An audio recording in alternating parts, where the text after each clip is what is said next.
This is a brief tutorial on using the Planning Services app for Miles City Church. So you need to download the app for your iPhone or for your Android device.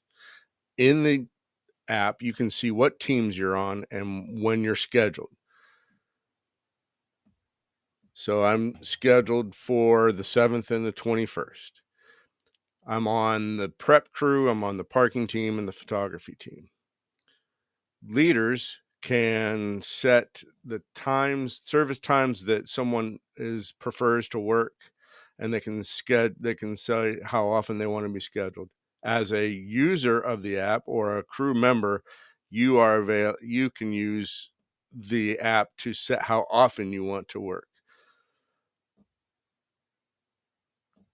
You can see your schedule, and then we will get into scheduling a blockout date in the next video.